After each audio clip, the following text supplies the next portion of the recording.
There is an old Jewish saying whispered between mothers in Jerusalem as narrow alleys and grandmothers in Brooklyn kitchens, "Don't say thank you when you repraised." It sounds strange, even rude, to modern ears. After all, isn't gratitude a virtue? But in the language of the soul, words are not merely manners. They are shields or openings, blessings or breaches. This story begins on a cold morning in Tzfat, where the mist rolled down the hills like soft white parchment. A young craftsman named Eliezer had just sold his first set of hand-carved mezuzot. They were exquisite, smooth olive wood, engraved with care, kissed by the faint scent of cedar oil. As he wrapped them, an old man entered his shop. His beard was silver, his eyes deep with quiet humor. "Beautiful work," said the stranger, lifting one of the mezuzot toward the light. "You have golden hands." Eliezer blushed. "Thank you," he said instinctively. The old man smiled faintly, then sighed. "Ah, you are young. You do not yet know the danger of those two words." Eliezer frowned, puzzled. "Danger, to say thank you?" The man nodded. "The tongue is a key. When you say thank you to praise, you open the door to the ayin hara, the evil eye. It's not superstition, boy. It's spiritual arithmetic. Every gift must be guarded, not displayed." He placed the mezuzah back on the counter and leaned closer. "When someone compliments you, say instead, Baruch Hashem, blessed be the name. In that way, you lift the praise upward, not inward. You remind the world and yourself that light comes from above." Then, without another word, the old man left, leaving Eliezer staring after him, his heart full of confusion and wonder. That night, the craftsman could not sleep. His shop had felt bright all day, but as the moon rose, a strange heaviness filled the air.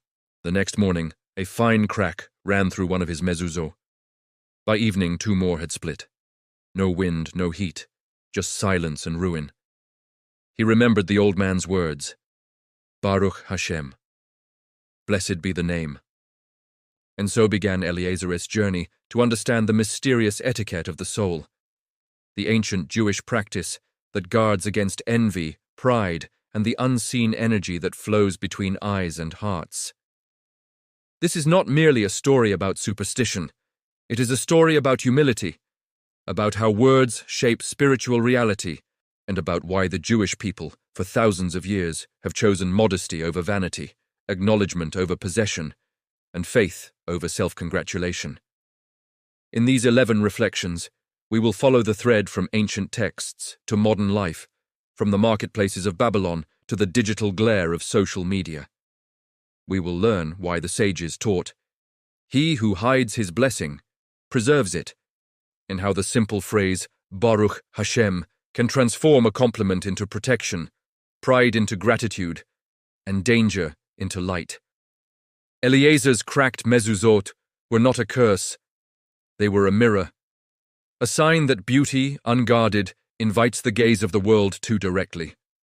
The question we must ask ourselves is timeless. When praised, do we feed our ego or return the light to its source? Let us begin. Every language carries invisible mathematics, the equations of blessing and loss. In Hebrew, words are not just sounds. They are vessels of spiritual energy. Each syllable carries intention. Each name echoes the spark of creation. To speak, in Jewish thought, is not to describe reality, but to create it. And God said, "Let there be light," and there was light. The words, therefore, are divine instruments, capable of building or breaking, healing or harming. When a compliment leaves someone's lips, it is not merely admiration. It is energy moving from one soul to another. The sages called this exchange ayin tova, or ayin hara, the good eye and the evil eye. Both exist in every glance, every praise, every moment of comparison. The evil eye is not witchcraft or curse. It is the natural imbalance that arises when the flow of attention becomes possessive instead of grateful. It is the gaze that says, "You have what I lack," or "You are what I wish to be." Eliezer, the craftsman, could not have known this. His thank you was innocent, but innocence does not exempt one from the laws of spiritual physics. When he accepted the compliment, and took it into himself. Thank you, as if I created this beauty. He unknowingly claimed ownership of the divine gift that had passed through his hands. The old man's warning was not superstition. It was wisdom born of centuries. In Jewish mysticism, the moment you claim divine light as your own, the vessel cracks. This is the meaning of the Shevirat HaKelim, the breaking of the vessels in Kabbalistic teaching. Light too intense for the vessel destroys it. And what greater intensity exists than the gaze of admiration when directed purely at the self? Baruch Hashem, blessed be the name, redirects the current. It says, "The beauty you see is not mine, it flows through me." That small redirection shifts the spiritual economy. What could have become pride now becomes gratitude. What could have become envy now becomes blessing. There is a story in the Talmud about Rabbi Yohanan, whose students admired his radiant beauty. They said that his face shone like the morning sun. Rabbi Yohanan, hearing this, covered his face and whispered, "The glory of the Creator is reflected, not mine." The students later wrote that from that day on, they learned what humility truly meant, not to deny beauty, but to deflect ownership of it. In modern culture, we are taught the opposite. We are told to own our achievements, to accept compliments graciously. But graciousness without awareness becomes a door left open. There is a reason why in old Sephardic homes, when someone praises a child, the parent quickly says, "Kanain ayin hara," without the evil eye. It is not fear, it is protection of innocence. For the child does not yet know that admiration, though well meant, can weigh heavily upon an unguarded soul. Eliezer's cracked mezuzah became his lesson. He began to notice how people looked at his work, some with joy, others with quiet envy. Each gaze left a trace, like fingerprints on glass, and when he learned to respond with Baruch Hashem, something shifted. The cracks stopped appearing. The wood remained whole. He began to understand that humility is not weakness, it is insulation. It is the thin layer of grace that prevents light from burning. The humble man does not hide his gift out of shame. He wraps it in reverence, acknowledging the source. This concept extends beyond compliments. When we say Baruch Hashem after success, after health, after love, we are participating in a cosmic rhythm. We are saying, "This is not mine alone." It is an act of spiritual physics, returning the light to its origin so it may continue to flow. In Jewish households, the phrase Baruch Hashem appears constantly. "How are you?" "Baruch Hashem, I'm well." "You look wonderful today." "Baruch Hashem, may it stay so." Outsiders often think it is habit, a religious reflex, but within those words lies profound mastery of energy. Each time the tongue utters them, the speaker releases the tension between pride and gratitude. Imagine the difference. Someone tells you, "You did an amazing job."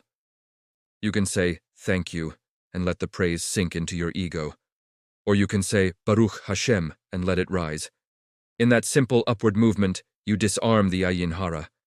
You remind both yourself and the admirer that all beauty, all success, all wisdom are borrowed light. The old man who visited Eliezer's shop was more than a customer. He was a messenger of balance. In Kabbalistic stories, such strangers appear when the soul is ready to learn its next boundary. The words he left behind were not warning alone, they were initiation. For Eliezer, the lesson became his new craftsmanship. Each mezuzah he carved afterward bore, hidden in its grain, the words, Baruch Hashem.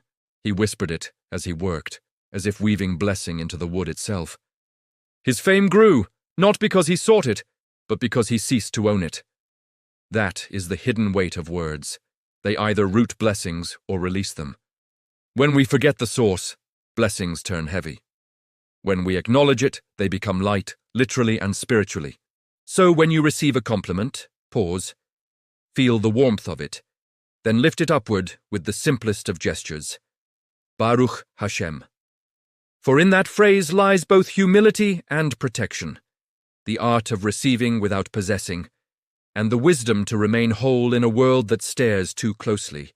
In the villages of old Galicia, mothers used to whisper, "The eye sees more than the heart can carry." It was not a poetic line, it was theology dressed as proverb. The ayin hara, the evil eye, has never been about demons or curses. It is about imbalance, when admiration turns into hunger, when observation becomes ownership. The sages understood that the gaze itself has weight, and that blessings, when exposed too early or too proudly, can fracture under that pressure. In the Talmud, Berachot 55b, it is written, "Blessing rests only on what is hidden from the eye." The rabbis explained that divine favor thrives in modesty, in secrecy, in what is shielded from comparison. When a person flaunts his success, even innocently, he invites the gaze of others. And with that gaze comes an unseen tension. The world of spirit reacts to balance every force. The moment something glows too brightly, the universe tests whether it belongs to you or merely passes through you. Consider the example of Joseph, the beloved son of Jacob. The Torah tells us that Joseph's father gave him a coat of many colors, and his brothers envied him. That envy, that silent gaze, set in motion a chain of suffering that led Joseph to Egypt. The Zohar comments that Jacob's error was not love but display. By showing the coat, he revealed too much blessing too soon. Envy is the tax the world demands when beauty is exposed without humility. The evil eye, then, is not a punishment, it is gravity. It pulls on those who rise without anchoring themselves in gratitude. It is the counterweight to pride, ensuring that no human claims divine light as private property. Eliezer, the craftsman, began to see this truth everywhere. When his neighbor boasted about his vineyard's harvest, within weeks, a storm destroyed half the vines. When another man quietly gave charity and refused to take credit, his business flourished beyond measure. The town called it luck. Eliezer began to call it equilibrium. He asked the rabbi of Tzfat, an old scholar whose beard smelled faintly of ink and olive oil, "Rabbi, is it wrong to be praised? Is admiration dangerous?" The rabbi smiled. "Not praise itself, my son, but ownership of it.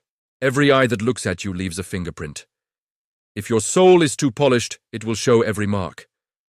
But if you are wrapped in humility, the prints do not stay." "So when someone says I have done well, I should say Baruch Hashem?" Eliezer asked. "Yes," the rabbi nodded, "because you do not deflect the compliment, you redirect it. You remind the universe that you are conduit, not source, that keeps your vessel intact." Modern readers might smile at such notions, dismissing them as relics of old superstition. But think about the energy of attention today. In the age of social media, the ayin hara has multiplied 1,000-fold. Every photo, every success posted for all to see attracts countless eyes. Some loving, some envious, some indifferent. The ancient wisdom is suddenly modern again. When we show too much of our joy without grounding it in humility, we leak the very blessing we wish to celebrate. The rabbis used to say that protection from the evil eye begins not with amulets, but with attitude. They taught 3 antidotes: generosity, modesty, and gratitude. Generosity breaks the cycle of envy by turning the self outward. Modesty conceals light just enough for it to endure. Gratitude transforms possession into partnership with the divine. The ayin hara is mentioned more than 100 times across Jewish sources, yet always its remedy is simple speech. Baruch Hashem is not superstition, it is alignment. It is the spiritual equivalent of grounding an electric current, letting energy pass safely through rather than shock the soul. When Eliezer understood this, he began to test it. Each time a customer praised his work, he responded softly, "Baruch Hashem." Soon, he noticed something subtle. People's eyes softened when he said it. Their admiration turned to blessing. They no longer looked at him as a man to envy, but as one blessed by heaven. The phrase itself transformed the emotional chemistry between them. One evening, an old woman came to his shop to buy a mezuzah for her grandson's wedding. She looked around, eyes wide. "Your hands are touched by angels," she said. Eliezer smiled. "Baruch Hashem," he whispered. She nodded. "Yes," she said. "Blessed be the name. May your blessings stay safe." That night, Eliezer finally understood. The phrase did not only protect him, it honored the other person. It reminded both of them of a higher source. It turned admiration into prayer. The evil eye loses power where gratitude and faith stand together. For no envy can cling to what belongs to God. The next morning, when the old man who had first warned him returned to the shop, Eliezer greeted him not with words, but with action. He handed the man a newly carved mezuzah, inscribed discreetly on its back with the letters B.H. Baruch Hashem. The old man smiled. "Now," he said, "your work will live in peace." The logic of the Ayin Hara may sound ancient, but it remains the same law of human hearts. Attention is energy, and energy follows intention. When we handle it carelessly, it burns. When we sanctify it, it blesses. So the next time someone tells you, "You're amazing," remember that the sages of old taught something deeper than modesty. They taught self-protection through reverence. You are amazing, because the source of light passes through you. Say it softly as they did, Baruch Hashem. Humility is often misunderstood. In the modern world, it is mistaken for self-denial, for pretending to be less than you are. But in Jewish wisdom, humility is not to think less of yourself. It is to think of yourself correctly. The humble person knows that the light within him is real, but that it belongs to the infinite. He is a window, not a wall. Eliezer, now wiser in the ways of blessing, began to live this truth. His workshop became a small sanctuary of gratitude. He no longer counted his earnings aloud, no longer spoke of his successes with excitement. When asked about his art, he smiled and said, "The wood teaches me where to carve." In that simple phrase lay the humility of the craftsman and the mystic alike. One afternoon, a traveling merchant stopped by his shop. He admired the intricate carvings, the smooth lines of the mezuzah. "You must be the most gifted artisan in Tzfat," the merchant exclaimed. Eliezer paused, feeling the warmth of pride stir within him. Then he placed his hand on his heart and said, "Baruch Hashem." The merchant raised his brows. "Why do you always say that?" "Because," Eliezer replied, "the moment I believe the gift is mine, the gift begins to die." The merchant laughed softly. "You are wiser than you look." Eliezer shook his head. "No, only more careful." Humility, in its truest sense, is carefulness with light. The greater the gift, the stronger the temptation to believe it originates within us. Pride is not merely arrogance, it is the theft of divine authorship. And theft always demands repayment. The Baal Shem Tov, founder of the Hasidic movement, once said, "A lamp does not say, 'Look how brightly I burn.' It burns in silence, and that is its beauty." This teaching traveled across centuries, whispered by mothers to children who showed talent, by teachers to students who grew too proud. To burn without boasting, that is the way of light that endures.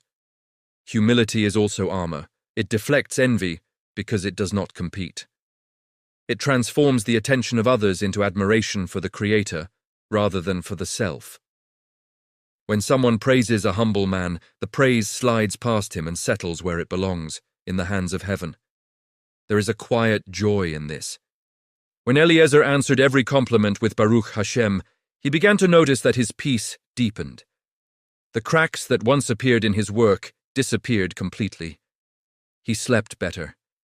The air in his shop felt lighter. People came not just to buy his art, but to feel something in his presence, a calm, a safety. His apprentice once asked, "Master, do you not wish people would remember your name?" Eliezer smiled. "If they remember the blessing, my name will not matter. If they forget the blessing, my name would not help me." This is the paradox the sages loved. To disappear is to be remembered in the right way. To hide your ego is to make room for God's light to stay. Rabbi Akiva taught that every human is both dust and crown, afar vatara. The trick is to know when to bow like dust and when to shine like a crown. When praised, bow. When blessed, shine. That rhythm keeps the vessel whole. There is a story told among the mystics of Seift about a great scholar who was once asked why he never accepted public honor. He replied, "Because I am afraid that my soul will start to eat its own reflection." Pride, in his eyes, was a slow starvation. A hunger for recognition that consumes the joy of creation. Humility nourishes instead. It allows us to keep creating, keep giving, without the corrosion of ego. It teaches us to see ourselves as gardeners of blessing, not owners of it. And this, dear listener, is where the secret of the phrase Baruch Hashem meets the rhythm of daily life. It is not only words, it is posture. It is how we hold our achievements, our compliments, our gifts. When we lift them upward, they become light that circulates. When we hold them tightly, they stagnate and dim. So when someone praises your kindness, your talent, your wisdom, don't rush to own it. Breathe. Let the warmth of their words pass through you, not into you, and say quietly, Baruch Hashem. You will find that you lose nothing, and you gain peace. And if you are enjoying this reflection, subscribe to the channel and share your thoughts below. Each reflection is a thread in an ancient tapestry of wisdom, and your voice helps it continue to grow. Now, as we continue, we will see how this humility not only guards the individual, but blesses the community, how the practice of lifting praise upward heals relationships, families, and even nations.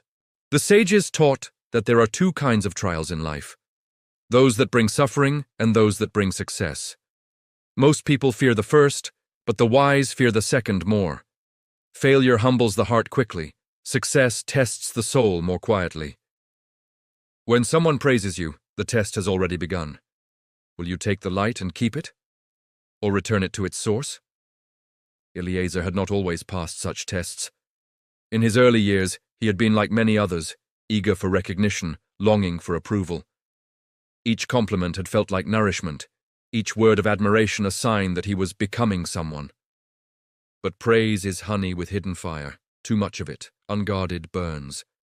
In time, he learned that praise is not a reward. It is a mirror.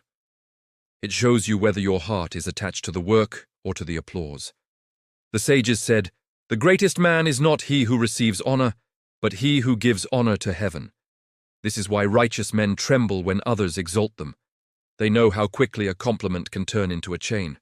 One evening, Eliezer received a commission from a wealthy nobleman who had heard of his skill. The nobleman arrived in a carriage lined with velvet, carrying an air of superiority that filled the small shop. "I am told," he said, examining a mezuzah, "that you are the finest craftsman in all of Tzfat. I will pay double your price, but I want the best." Eliezer bowed slightly. "There is no best, my lord, only blessing. I will do my part. The rest is heaven's." The nobleman frowned, confused. "Do you not take pride in your talent?" Eliezer smiled faintly. "Pride I leave to the wood itself. It was a tree before it became art." The nobleman left, shaking his head, thinking the craftsman strange. But the mezuzah that Eliezer made for him later became famous, not for its beauty, but for what it survived.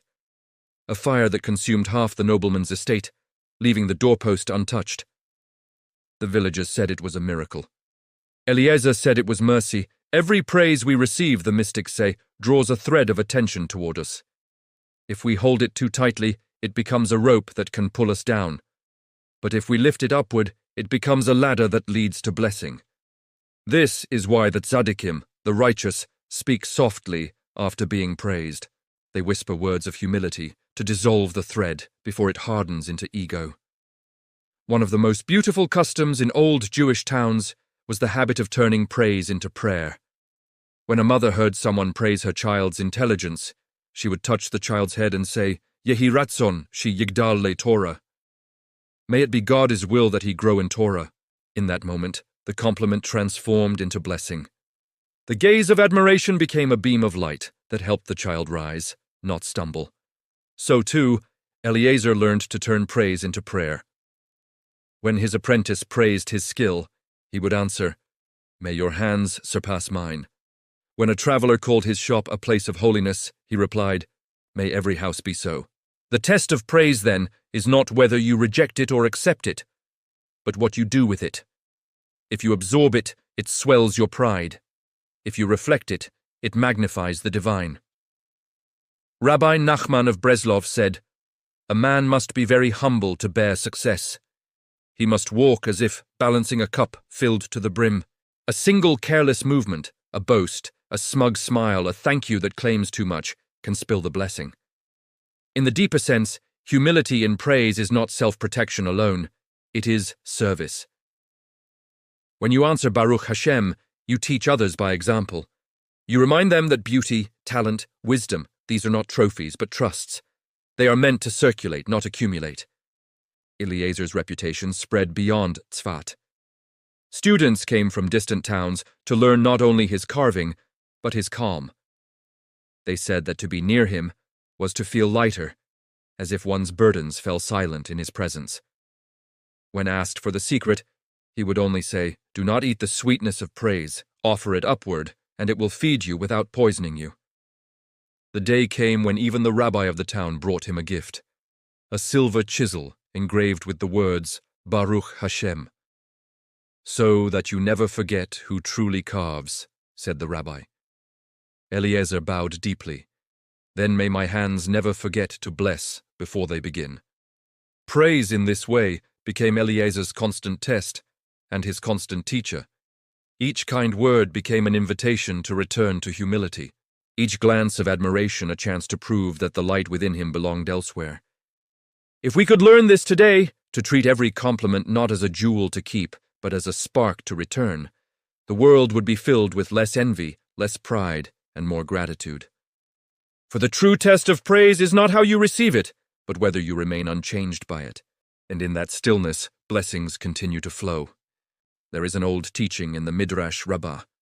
From the eyes flow both poison and honey. The human gaze, it says, can bless or harm not because of magic, but because of intention. What we see in others is a reflection of what lives within us. When the eyes are filled with love, they give light. When filled with envy, they drain it. The sages called this duality the power of Ayin Tova, the good eye, and Ayin Hara, the evil eye. To understand this, Eliezer began observing people more closely. He noticed that some customers entered his shop and their gaze felt like sunlight, warm, generous, full of joy for his success. But others, though they smiled, left a trace of chill behind them. Their eyes lingered too long on the gold details, the carved letters, the coins on the counter. He felt, without proof, that something unseen passed between them, something heavy. One evening, he asked the rabbi, "Is it true that a person's eyes can harm without intention?" The rabbi replied, "A knife cuts whether it means to or not. The gaze is no different. It is not about evil, it is about focus. Where attention goes, energy follows. If that attention is mixed with desire, jealousy, or pride, it pierces. But if it is filled with gratitude, it blesses." This principle, the rabbi explained, shapes every human relationship. The gaze of parents over their children, of friends over one another, of communities over success. All of these eyes build the unseen fabric of spiritual protection or vulnerability around us. That is why Jewish families so often say, "without the evil eye," when expressing joy. It is not superstition, it is a gentle acknowledgement that light must be covered just enough to survive. Just as the Ark of the Covenant was veiled with curtains, though it held divine light, so too should blessings be shielded from excessive gaze. Eliezer began to apply this to his life. When he carved a beautiful piece, he did not place it in the shop window immediately. He let it rest for a day, to cool, he said, but in truth, he meant to let the blessing settle, to anchor it before exposing it to the eyes of the world. The concept of the good eye became central to his understanding. The Ayin Tova is the gaze that rejoices in another's good fortune, as if it were one's own. A person with a good eye sees abundance everywhere and therefore lives in abundance. The one with a narrow eye, an Ayin Ra'ah, measures life in scarcity and therefore lives in lack. In a sense, every compliment is a crossroad between these two gazes. When we say to someone, "You are wonderful," we are offering honey, unless beneath that sweetness hides the poison of comparison. That is why the recipient must be careful. The words may be kind, but the energy behind them is not always clear. Baruch Hashem acts as a filter. It receives only the honey and discards the poison. This understanding explains a deeper layer of Jewish custom. In Sephardic communities, parents often pin a small red thread or an amulet shaped like a hand, the hamza, to their babies' clothes. Outsiders think it's mere folklore. But in truth, it is symbolic speech, the open hand that says, I receive blessing with gratitude, and I return it to heaven. The red color represents life, the blood that connects all people. It is a declaration that light should circulate, not concentrate. Eliezer came to realize that the same principle applies to our words online, in our work, and in our relationships. When we display our blessings too eagerly, we attract countless unseen eyes, some wishing us well, others unconsciously draining what they admire. The Jewish sages might have predicted this era of endless exposure. They warned, "Do not measure your joy before those who envy you." The ancient wisdom still applies. It simply speaks a new language now, of screens, followers, and digital eyes. He began advising his apprentice to be careful even with good news. "Wait a little before you speak," he would say. "Let the blessing ripen in silence. When it's strong enough, then share it." The boy once asked, "But master, if others do not see my success, how will they know I am worthy?" Eliezer smiled. "If heaven knows, the world will follow, but if only the world knows, heaven may withdraw." Such was the balance he had learned, to be seen but not exposed, to be praised but not possessed by praise. In time, he became known not only for his craftsmanship, but for his serenity. People began to notice that misfortune seemed to avoid him, that his household remained peaceful while others quarreled. "He walks with a good eye," they said, "and so he is guarded from the evil one." And truly, that was his secret. His humility created a mirror that reflected all light upward. The eyes that looked at him with envy found nothing to cling to, and the eyes that looked with love found their own reflection returned to them as blessing. There is no greater wisdom than this. Your gaze shapes reality. Look at the world with jealousy, and you will see endless reasons to suffer. Look at it with gratitude, and you will multiply your peace. So the next time someone admires you or even envies you, do not fear. Just answer as Eliezer did, Baruch Hashem. Let those two words cleanse the air between you, for no evil can dwell where blessing is shared. In every generation, the Jewish people have understood one paradox. What is most precious must be most concealed. The Torah itself was kept in an ark, hidden behind a curtain, within the Holy of Holies. Light cannot endure without a veil. And so, the sages taught, blessing does not dwell except in that which is hidden from the eye. Eliezer came to understand this law not as superstition, but as craftsmanship. Just as he sealed his mezuzot with care, wrapping them gently so no dust could touch the parchment, he learned to wrap his blessings in silence. He did not announce new commissions, did not speak of wealth or favor. When asked how business was, he smiled. Baruch Hashem, I have enough. At first, people thought him secretive. But over time, they began to notice that everything he touched prospered quietly. He seemed to live under a shield of tranquility. Even when others suffered losses or illness, his household remained at peace. Some whispered that he was protected by angels, others said he was simply lucky. Eliezer knew better. He had learned the art of modest concealment. In Hebrew, the word tzniut, modesty, comes from a root meaning hiddenness. It is not about shame or smallness, it is about sacred preservation. A gem does not shine less because it is kept in a box. It shines longer. The world mistakes exposure for power, but Jewish wisdom teaches the opposite. The more you protect your light, the more it grows. Eliezer's humility drew people to him. They sought his counsel, not just his craft. Once, a young scholar came and confessed, "Master, I fear I have lost my peace. Every time I succeed, I feel proud. Every time I am praised, I feel watched. How can I live without fear of the evil eye?" Eliezer listened quietly. Then he pointed to a candle burning near the wall. "What keeps the flame alive?" he asked. "The wax," said the scholar. "And what happens if the flame grows too large?" "It burns the wax and dies," Eliezer nodded. "So it is with the soul. The wax is humility, the flame is blessing. Without the wax, the fire consumes itself." The scholar bowed his head. "Then how do I keep the flame steady?" "Wrap it," said Eliezer simply. Do not flaunt your learning. Do not measure your joy before those who envy you. Share your light where it is needed, not where it is admired. That was the essence of tzniut, to know the difference between shining and showing off. In Kabbalistic thought, modesty is not repression, but flow. When a blessing is kept quiet, it can expand naturally, free from external interference. When displayed, it becomes limited by the world's perception. The human gaze defines it, names it, owns it, and what is owned cannot grow.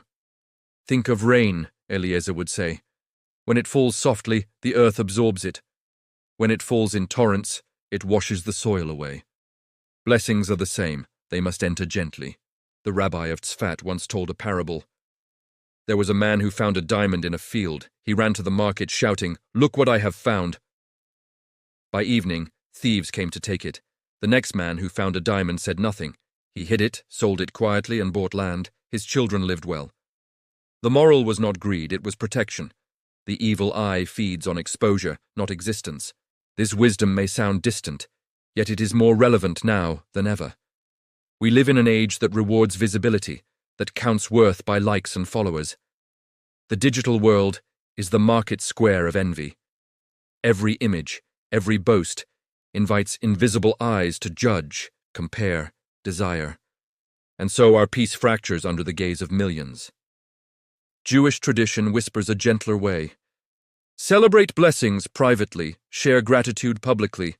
Say Baruch Hashem not to attract admiration, but to deflect it, to remind the world that every good thing has an owner beyond ourselves. Eliezer, old now, used to sit outside his shop at dusk, watching the sunset over Tzfat's hills. He no longer craved attention. His joy was in quietness. Once a child asked him, "Why do you never show your best work in the window?" He smiled. "Because the best light needs no witness, it knows where it comes from." That night, as he closed his shop, he whispered a small prayer. "May all who see my work see only your hand." And that became his secret formula for peace, for the one who veils his blessings never loses them. To live this way is not to hide from the world, but to protect what is sacred from the noise of it. It is to walk softly, speak little, and let humility be the curtain that guards your light.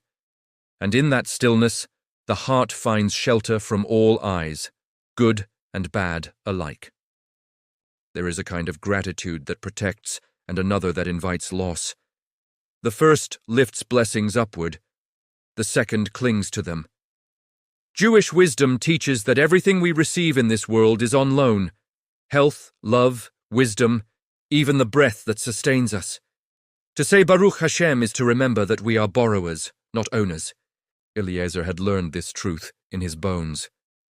Each day as he entered his workshop, he whispered a short blessing before touching his tools. Blessed be the name who teaches hands to build. It was not ritual, it was relationship. His gratitude was not about claiming credit, but about acknowledging participation in something larger than himself. He once told his apprentice, "If you call the blessing yours, it will leave you. But if you return it each day to its giver, it will stay." The boy frowned. "How can I return it?" "By remembering you never owned it," Eliezer said. "By saying Baruch Hashem when you succeed, and even when you fail." Gratitude, in this view, is not reaction. It is rhythm. It keeps the soul aligned with the source. The one who thanks God only when pleased lives on chance. The one who thanks always lives on purpose. Eliezer's humility had grown into something deeper than modesty. It was faith in disguise. He saw the hand of heaven in every curve of wood, every customer who entered, every breath of morning light through his window. When others said, "You are lucky," he answered, "No, I am trusted." The Jovot Halevavot, duties of the heart, teaches that true gratitude is impossible without humility, because only the humble heart recognizes dependence. The proud man believes he has earned his blessings. The grateful man knows he has received them. One winter, Tzfat suffered a long drought. The wells grew shallow, crops began to fail, and merchants despaired. Yet Eliezer, instead of worrying, began every prayer the same way. Baruch Hashem, for the thirst that reminds us who gives rain. His apprentice was troubled. "How can you thank God when the wells are dry?" Because gratitude is not payment, Eliezer said gently. It is connection. If we thank only when full, we turn gratitude into transaction. But when we thank while lacking, we turn it into trust. That evening, as they prayed with the community for rain, a strange calm filled the synagogue. Outside, the first drops began to fall. Some called it coincidence. Eliezer called it alignment. Gratitude had opened the heavens. What does this teach us? That to protect a blessing, we must not possess it. The moment we think, this is mine, we separate ourselves from its source. The moment we say, this is his gift, we become channels through which more can flow. There is a subtle joy in living this way. You begin to realize that your achievements are not proof of worth, but evidence of grace. You stop fearing loss because you never owned anything in the first place. Every sunrise, every breath, every success becomes another opportunity to return the light. One morning, a group of travelers visited Eliezer's shop. They admired his work and offered to take him to Jerusalem, where he could sell his art for triple the price. You could become famous, one said eagerly. Eliezer looked around his small shop. The tools, the worn stool, the window that faced the dawn. He smiled. Fame does not increase a blessing, he said. It only makes it harder to carry. The travelers left puzzled, but his apprentice understood. For the one who lives in constant gratitude, even obscurity is glory. In Jewish life, gratitude is woven into everything. Each morning begins with Modeani, I thank you. The first words upon waking are not complaints or plans, but acknowledgement. I am alive because you returned my soul. The entire day flows from that moment of surrender. This mindset turns praise into partnership. When someone compliments you, Baruch Hashem becomes more than politeness. It becomes truth. Yes, it is beautiful, you imply, but the beauty is borrowed. The ancients knew that gratitude and humility are not separate virtues. They are two sides of the same coin. One keeps you aware of your dependence. The other keeps you worthy of more. Eliezer's final years were marked by quiet joy. He taught his apprentice the last secret of the craft, that carving wood was like carving the soul. It required patience, surrender, and gratitude for every imperfection. See this knot in the wood, he once said, tracing it with his finger. That is where the tree resisted. But even the knot has beauty. Gratitude sees it. The boy nodded. So we must thank even for the flaws. Yes, said Eliezer, smiling. For the flaws remind us that perfection belongs only to God. Gratitude without possession is the secret of peace. It frees us from envy, from pride, from fear of loss. It allows blessings to visit us like birds, perched lightly, ready to sing, unafraid to fly. So the next time someone praises you, remember this. The words are not yours to keep. Lift them upward, return them with grace. Say Baruch Hashem, not to sound pious, but to remain free. For in the house of a grateful heart, the evil eye finds no door. The mystics of the Talmud often said that silence is the highest form of wisdom. Not because words are useless, but because silence guards the holiness that words can so easily spill. Rabbi Shimon ben Gamliel taught, All my days I have grown up among the wise, and I have found nothing better for the body than silence. Eliezer had learned to say Baruch Hashem when praised, but as years passed, his humility deepened into something quieter. He began to see that even holy words could sometimes be too much, that there were moments when the soul must bow without speech at all. When his apprentice once complimented a newly finished mezuzah, saying, Master, this is your finest work yet. Eliezer simply smiled and nodded. The boy waited for the familiar Baruch Hashem, but it did not come. Have you stopped blessing, Master? He asked. Eliezer chuckled softly. I said it in my heart. The ears of heaven do not need volume. The boy frowned, puzzled. But you always told me to speak the blessing aloud. I did, said Eliezer, until I learned that sometimes words attract attention. Silence, when filled with gratitude, is a greater shield. There is power in unspoken acknowledgement. In the hidden language of the spirit, a thought directed upward carries weight equal to 1,000 syllables. The Zohar teaches that when the righteous man is silent in humility, The angels themselves complete his sentence in heaven.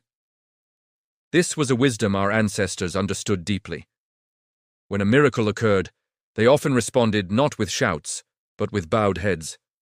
The joy was not diminished, it was sanctified.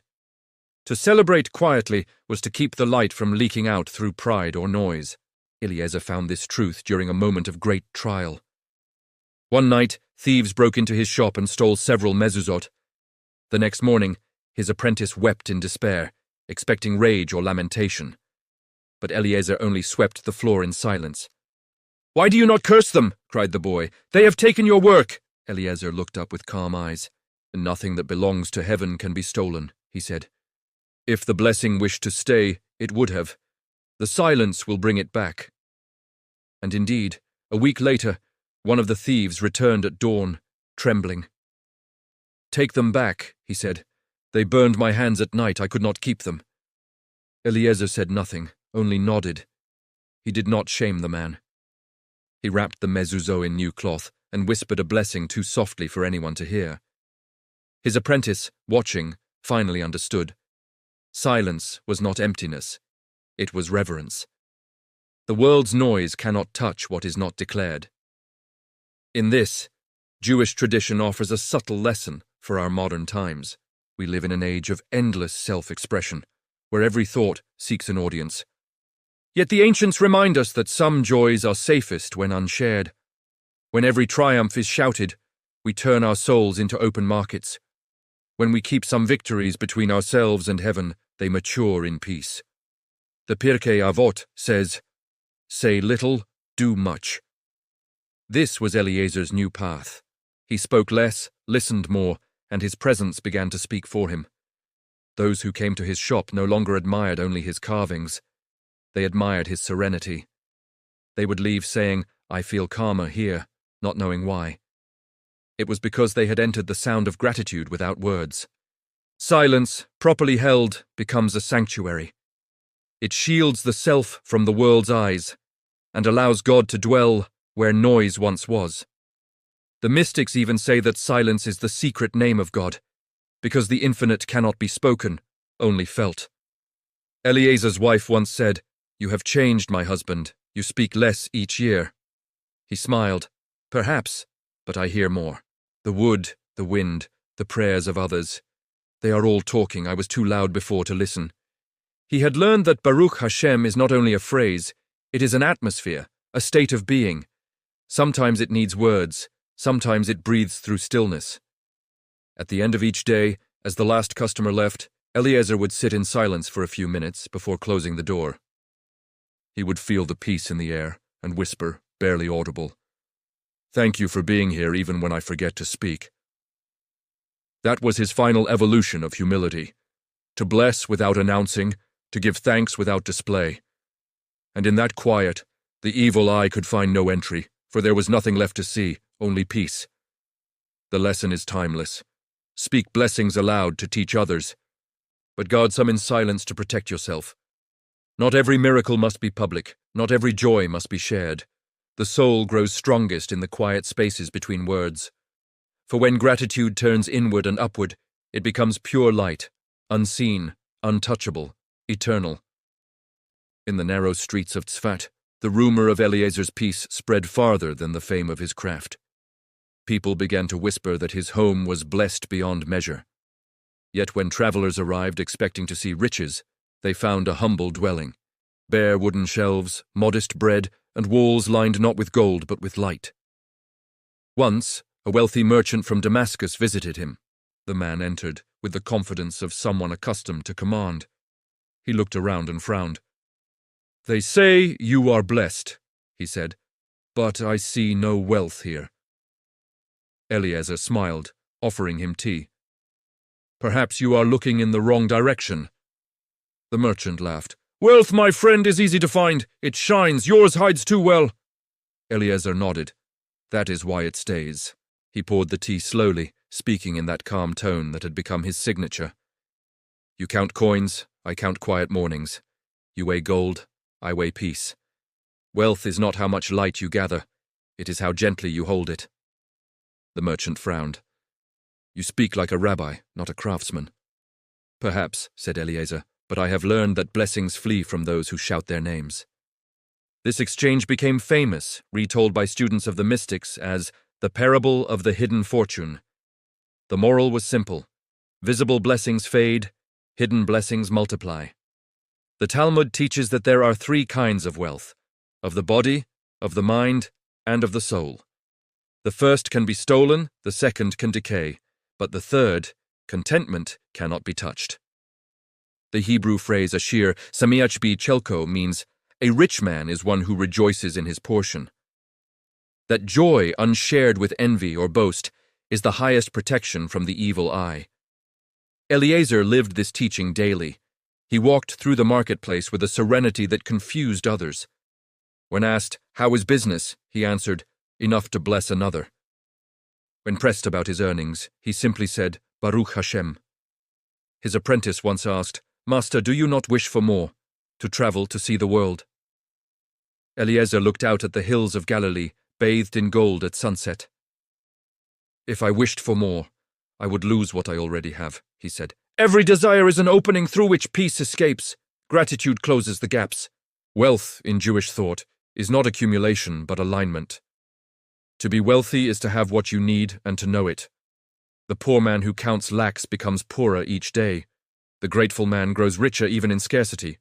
The Baal Shem Tov once told his students, "The man who says Baruch Hashem for what he has possesses the same joy as the king who rules the world." This teaching lived in Eliezer's heart like a melody. When the villagers complained about taxes, droughts, or trade, he would say gently, "There is no tax on peace." One year, a plague struck the neighboring towns. People fled, merchants closed shops, fear spread like shadow. Eliezer stayed. He turned his workshop into a place of prayer and comfort. "If the light leaves, darkness wins," he said. Neighbors who came trembling left calmer, as if his peace were contagious. When asked how he could stay unafraid, he replied, "Because what is truly mine cannot die. It was never mine to begin with." That is the secret of true wealth, the detachment that allows constant giving. A poor man who blesses another becomes richer in spirit. A rich man who hoards his fortune becomes enslaved by it. The evil eye finds no hold on the one who shares freely, because envy cannot cling to open hands. Eliezer proved this again and again.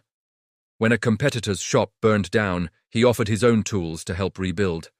When another artisan mocked him for his simplicity, Eliezer sent him a loaf of bread. "Wealth," he said, "is measured by how much peace you can give away." The rabbi of Tzfet once visited him late in life. Seeing his modest home, the rabbi smiled. "Eliezer, I have seen men who build palaces with their hands, but you, my son, have built a palace in your heart." Eliezer bowed. "And you taught me its blueprint, Rabbi: humility, gratitude, and silence." That night, as the old craftsman lay in bed, he thought of the nobleman's mansion, the merchant's gold, the noise of the marketplace, and he felt pity, not envy. They had abundance, but not peace. He had peace, and thus abundance. He whispered the same words he had spoken every night for decades. Baruch Hashem al-Hakol. Blessed be the name for everything. The wealth that cannot be stolen is the one that does not need display. It lives quietly, guarded by humility and sealed by gratitude. In this way, the wisdom of the ancients remains timeless. To hide your light is not to diminish it, but to preserve it. To give thanks without claiming ownership is to invite more blessing.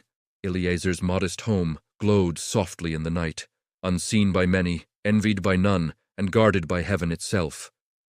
For where contentment lives, the evil eye finds only reflection and vanishes. In his final years, Eliezer had carved thousands of mezuzot, each one carrying a fragment of his prayer, each one bearing the faint echo of Baruch Hashem in its grain. His hands had grown slower, but his peace had grown deeper. Those who entered his shop felt something they could not name, an atmosphere of quiet strength, as if the air itself remembered gratitude. One autumn evening, a stranger arrived, a young woman with a distant look holding a small wooden box. "My grandfather bought this from you many years ago," she said softly. He said it brought peace to our home. But now the wood has cracked, and I hoped you could mend it. Eliezer took the box gently and opened it. Inside was a mezuzah he had made decades earlier, his own early work, carved before he understood the weight of words. The crack in its side was delicate but deep. He smiled. Ah, I remember this one. I had not yet learned to say Baruch Hashem then. I carved with pride, not prayer. The woman looked confused. Does that mean it is broken beyond repair? No, he said. It means it is ready to be healed. He placed the mezuzah on his workbench and began to sand it carefully. As he worked, he spoke softly. You see, blessings are alive. They return to their maker when forgotten, and they wait for us to mend the vessel so they can flow again. That night, as he restored the mezuzah, he felt the years collapse into one moment. The pride of youth, the warning of the old man, the cracks, the lessons, the peace. All of it had been one long conversation between his soul and heaven. When he handed the repaired piece to the young woman, he said, Now it will last longer. It carries humility in its grain. She smiled with tears in her eyes. My grandfather used to say your hands held light. Eliezer shook his head gently, only when they let it go. The next morning he went to visit the rabbi who had guided him all those years. The rabbi was frail but bright-eyed. They sat together in silence for a long time before Eliezer spoke. Rabbi, he said, I have lived long enough to see my blessings return to me. Yet I feel I own nothing. Is that the meaning of peace? The rabbi smiled. It is the beginning of it. Peace is not the absence of trouble, Eliezer. It is the knowing that everything that comes, praise, pain, loss, or gift, belongs to the same source. You have learned to return all light to its owner. That is the final protection. Eliezer nodded slowly. Then all the Baruch Hashem I have spoken, did they build something in heaven? Yes, said the rabbi, and also here. Every time you lifted praise upward, you built a wall of light around your soul. The world called it luck. We call it emuna, faith made visible. They spoke little after that. When the time came to leave, Eliezer bowed, kissed the rabbi's hand, and said softly, Blessed be the name for having sent me a teacher who taught me not only to carve wood, but to carve silence. That evening, as he walked home through the olive groves, the air shimmered with sunset. The hills of Tzfat glowed gold, and for a moment he thought he saw, among the trees, the old man who had once entered his shop so long ago, the one who had said, Do not say thank you when you're praised. The figure nodded once, then vanished into the light. Eliezer smiled, whispering, Baruch Hashem. And for the first time, he felt that the phrase had completed its circle. What had begun as a defense against the evil eye had become a doorway to intimacy with the divine. The words no longer protected him from others. They connected him to the one who protects all. When the villagers spoke of him after his passing, they said, He was a man who never said thank you to praise, yet everyone thanked God for knowing him. That is the mark of true blessing. It does not end with its bearer. It returns, multiplies, and outlives the name that first carried it. The Zohar teaches that words spoken in humility rise to heaven and return as protection. Every Baruch Hashem that leaves the tongue becomes a shield of light, circling back to guard the one who spoke it. Eliezer's life proved this truth, and so the story closes its loop. What he gave to the world returned to him purified. His peace was not escape. It was reflection. His blessing was not fame. It was the absence of need for it. The villagers still repeat his teaching. Never say thank you to praise. Say Baruch Hashem, for what you give to heaven will always find its way home. Years passed after Eliezer's death, and the small shop in Tzfat stood silent, its door weathered but intact. The apprentices he had trained opened their own workshops across Galilee. Yet those who had known him said that the town itself felt different, quieter, kinder, touched by something invisible. It was as if his humility had become a fragrance that lingered in the stones. One spring morning, a new craftsman rented Eliezer's old shop. He swept the dust, polished the benches, and hung a simple sign outside. Carvings for blessing. As he worked, he discovered an old scrap of parchment wedged in the back of a drawer. On it, written in faded Hebrew, were 4 words, Lo toda al shevak, do not say thank you for praise. Beneath it, a single phrase, Baruch Hashem tamid. Blessed be the name always. He read the note aloud, puzzled. Why not say thank you? He muttered. An elderly woman passing by stopped at the door. That, she said, was Eliezer's teaching. He believed that every compliment is a test, and every blessing a trust. She told him the stories, the cracked mezuzot, the old man's warning, the years of quiet prosperity, and the strange peace that surrounded the craftsman who had once been proud but had learned to be still. The young man listened, moved. So he never said thank you? Oh, he thanked, she replied, smiling.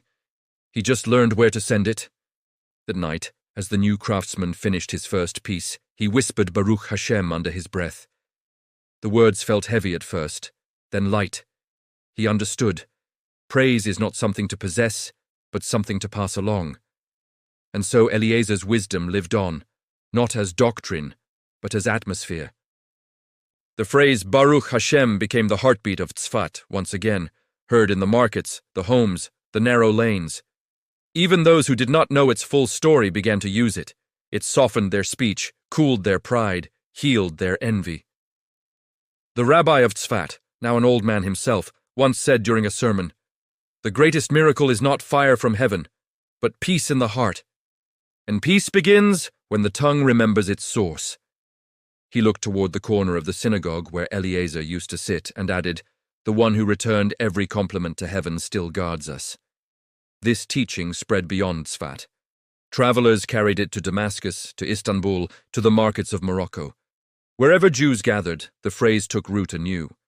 Parents taught it to children, craftsmen to apprentices, singers to their students.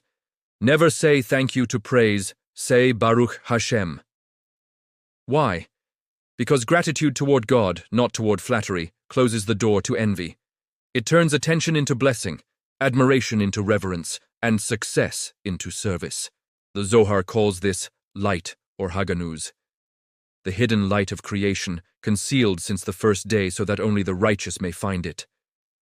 Eliezer, without knowing, had lived within that hidden light. He had discovered how to shine without drawing the world as envy. How to glow so gently that the darkness had nothing to grasp. And that, perhaps, is the final mystery of the phrase that began our story. Baruch Hashem is not only a shield against the evil eye, it is a transformation of perception itself. When you say it, you lift your eyes from yourself to the infinite. You step out of the competition of comparisons and into the peace of connection. The light within you becomes transparent, no longer yours, and so no longer vulnerable. This is the light that cannot be envied.